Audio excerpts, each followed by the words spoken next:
You didn't lose those skills due to a lack of development. You lost because you got too comfortable. For thousands of years, the human body has been shaped to survive, feel, resist, and adapt. Extreme cold, hunger, impact, uneven terrain, all of this was routine, and the body responded. Today, you call discomfort what was once training. The silent signals have always been there, but we learned to suppress them. Small discomforts, natural adjustments, bodily responses that were early warning signs and which have come to be treated as defects. The problem isn't that the body has failed. It's that we've stopped listening to it. The body's signals continue to speak in the form of stiffness, fragility, low resistance, and pains without cause. These are initial symptoms of old capabilities being gradually switched off. Don't ignore this. They are hidden symptoms of something bigger, human abilities that haven't been destroyed, just forgotten. In this video, you'll discover real ancestral capabilities that humans possessed and that we've erased without realizing it. And when you learn to recognize the signals your body is giving you, you'll understand that many of the symptoms you shouldn't ignore aren't problems. They're invitations to reclaim what has always been yours. Stay until the end, because after this, you'll never look at your own body the same way again. The Sub-Zero skin. He often says that the skin speaks before the mouth complains. Ancient peoples were able to withstand extreme cold with almost no protection because they learned to read the silent signals of their own bodies. Shivers, changes in breathing, muscle contractions, these were early warning signs used for adjustment, not panic. Today, any drop in temperature becomes an emergency, but the body's signals are still there, only muffled by constant comfort. These initial symptoms were not seen as weakness, but as biological instruction. And when the body warned, they listened. The curious thing is that this tolerance to cold wasn't a rare genetic trait. It was the result of daily training. Cold showers, gradual exposure, and conscious breathing created real adaptations. The hidden symptoms of losing this ability appear today as low thermal resistance and a fragile immune system. The signals your body is giving you emerge when the cold paralyzes instead of stimulating. Don't ignore this. Moderate discomfort has always been a teacher. When we eliminate any adversity, we also erase the capacity to respond. In practice, he advises starting small and consciously. Reduce the temperature of your shower for a few seconds. Walk in cold environments, paying attention to your breathing. Observe how your body reacts without fighting it.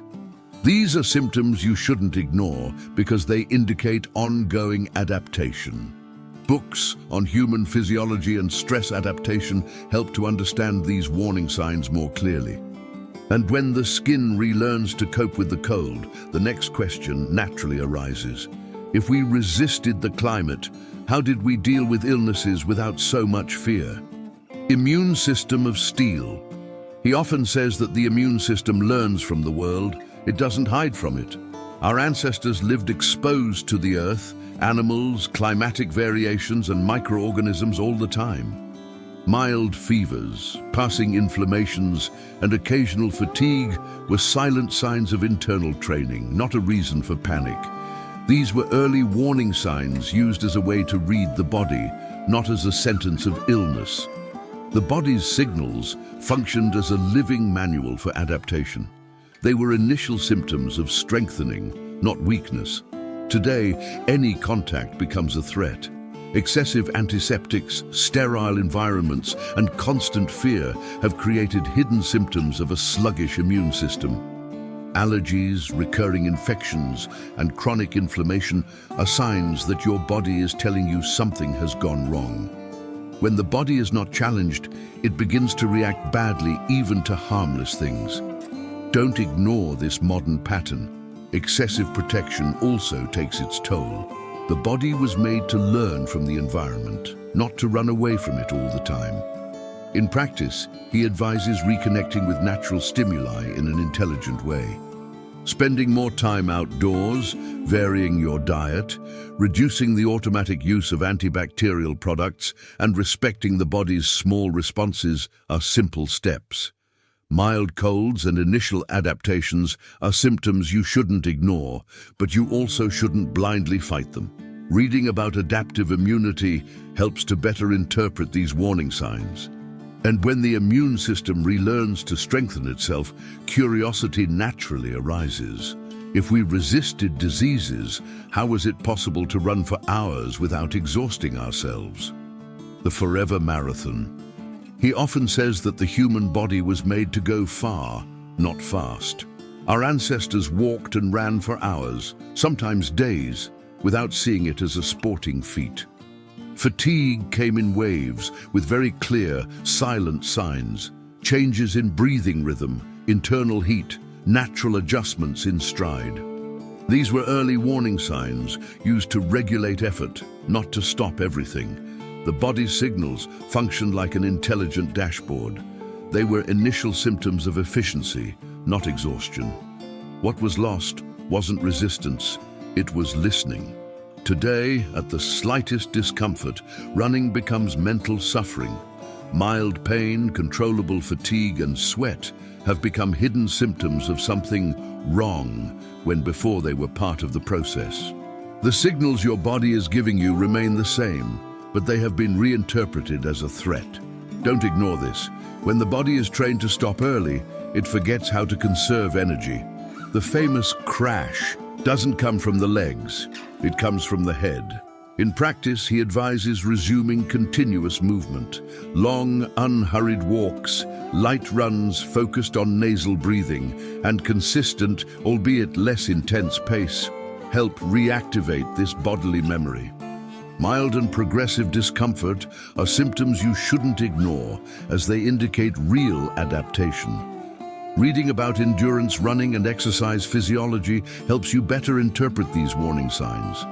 And when the body relearns to go far, an even more curious ability emerges, perceiving the world through smell with an almost forgotten precision.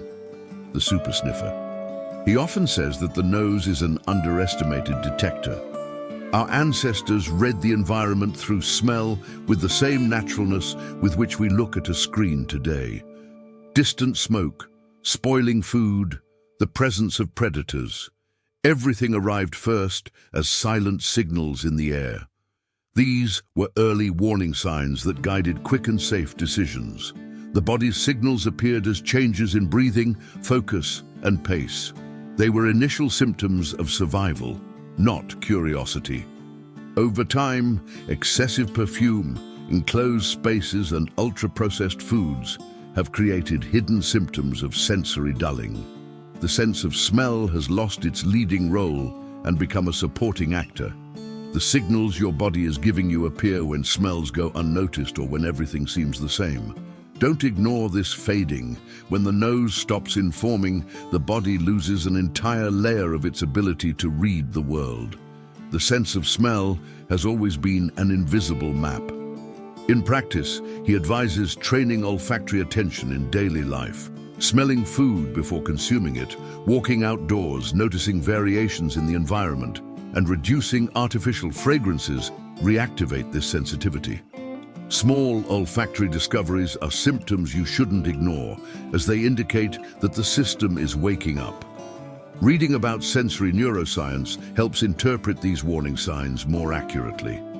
And when smell guides decisions again, an even deeper ability emerges, storing entire experiences in memory as if they were living rooms in the mind. The memory palace of survival. He often says that ancient memory wasn't a list, it was a place. Our ancestors stored roots, dangers, and resources in vivid mental images connected to the body. A safe path had a smell, a texture, an emotion. Silent signals that made remembering automatic. These were early warning signs activated by a trained imagination. The body's signals appeared as immediate familiarity or strangeness. They were initial symptoms of orientation, not cognitive effort.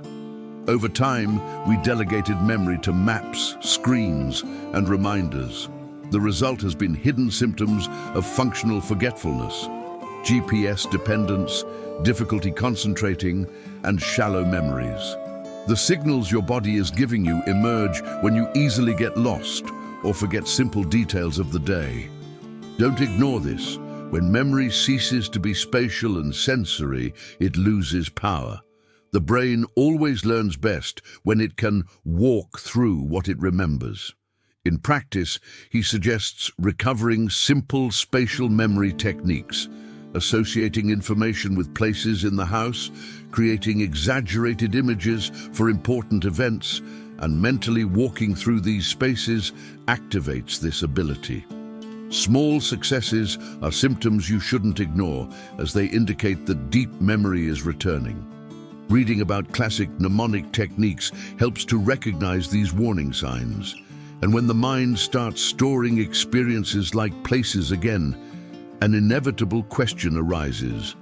How were our bodies also able to withstand impacts that today break us so easily? Unbreakable bones. He often says that strong bones aren't born in comfort, they're born from the right impact. Our ancestors walked barefoot, carried weight, fell and got up. And all of this generated silent signals of continuous adaptation. Daily micro-impacts were early warning signs for the body to reinforce structures, not to avoid them. The body's signals appeared as mild pain, temporary stiffness, and natural postural adjustments. They were initial symptoms of strengthening, not fragility. Today, soft surfaces, sedentary lifestyles, and fear of impact have created hidden symptoms of weaker bones. Fractures from simple falls and premature loss of bone density are signs that your body is telling you something has been lost along the way. Don't ignore this. Bone responds to intelligent use, not eternal rest. When the structure is not challenged, it weakens silently. Biology has always rewarded those who moved with purpose. In practice, he advises consciously stimulating the bones. Walking on varied terrain, bodyweight exercises and controlled low-impact activities reactivate this ancient system. Mild discomfort after exertion are symptoms you shouldn't ignore, as they indicate ongoing remodeling. Reading about biomechanics and bone density helps to better interpret these warning signs. And when the bones are once again confidently supporting the body, another forgotten ability emerges: the surprising strength of the human jaw. Ancient jaw power. He often says that the jaw was a survival tool, not just a chewing tool. Our ancestors ground hard roots, fibrous meats, and raw foods, and this generated silent signs of continuous facial development. The repeated effort was one of the early warning signs for the body to strengthen bones, teeth, and airways.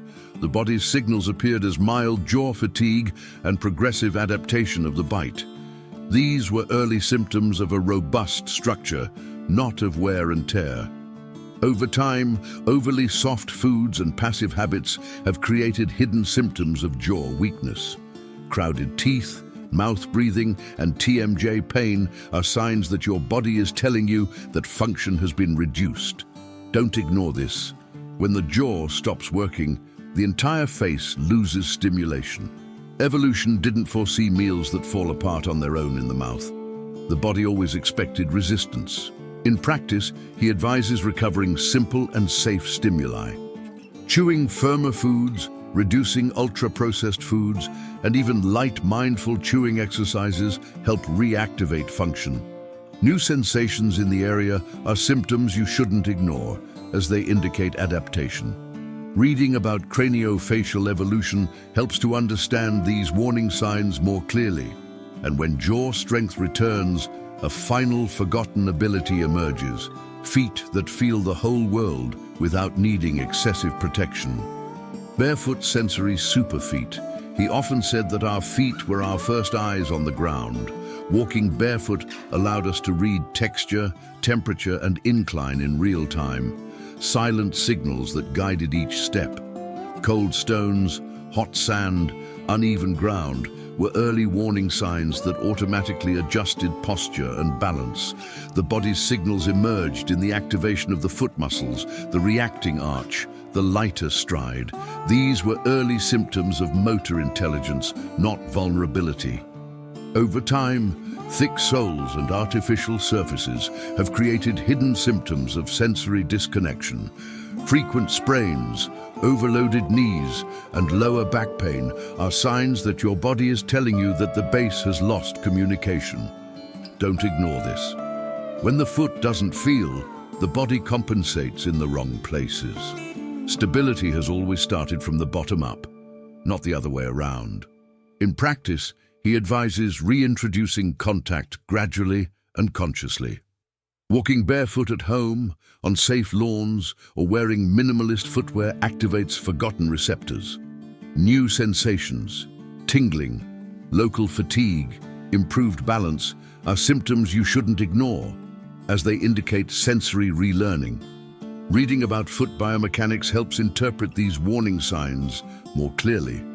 And when the feet begin to feel the world again, it becomes impossible not to notice how much of these ancient abilities still live silently within us. If you've made it this far, it wasn't by chance. It was because something made sense in the body, not just in the head. Throughout this video, you realize that many modern limitations aren't flaws. They're silent signs of dormant abilities. Cold, impact, exertion, sensation. Everything we avoid today were actually early warning signs that kept the body strong, alert, and alive.